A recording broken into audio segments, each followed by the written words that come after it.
An email frustration we all know. You ask multiple questions and get partial answers.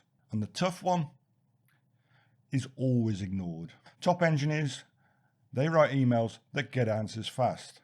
How? You might have important questions that need answering, but how do you get responses back quickly? Many engineers think that emails are inefficient, but used wisely, they speed your workflow. I once juggled one big project and 6 smaller ones alone, and that's how I learned to master emails. And this system works. There's no fluff, just great replies. And here's a simple fix. Ask one question at a time and put it right at the start of the email.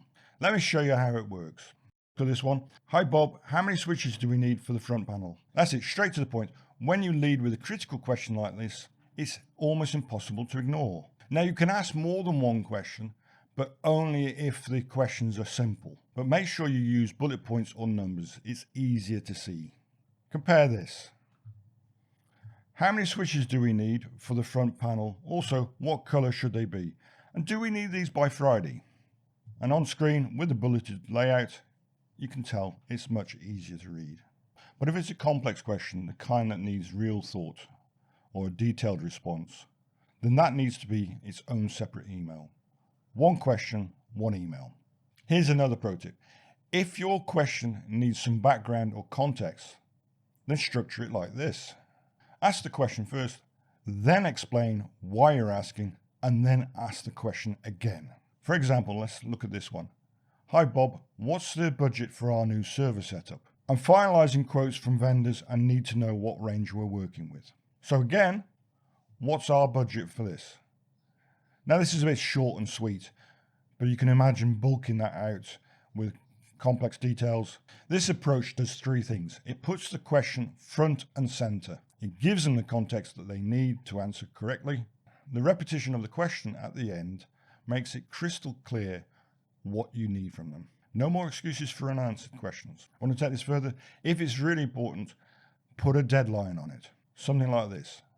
Hi Bob, can you confirm the delivery date by 3 p.m. today? I need to schedule the installation team. That urgency makes it even harder to ignore. So to recap, one question, one email, the tough ones get answered when they stand alone. Use bullet points for multiple questions like this, and make sure that the questions are not complex or the answers won't be complex. Use a context sandwich, question, why it matters, question, and use deadlines to force action, needed by 3 p.m. today. It gets replies. Great engineers don't just solve technical problems, they solve communication problems. Try these techniques and watch your response rates improve immediately. The key here is making it as easy as possible for the other person to give you the answers that you need. If you found these tips helpful and you want more strategies like this, then download my free technical communications checklist. The link is in the description below. Please like this video if you enjoyed it and subscribe to the channel if you want more actionable communications tips. Thanks for watching.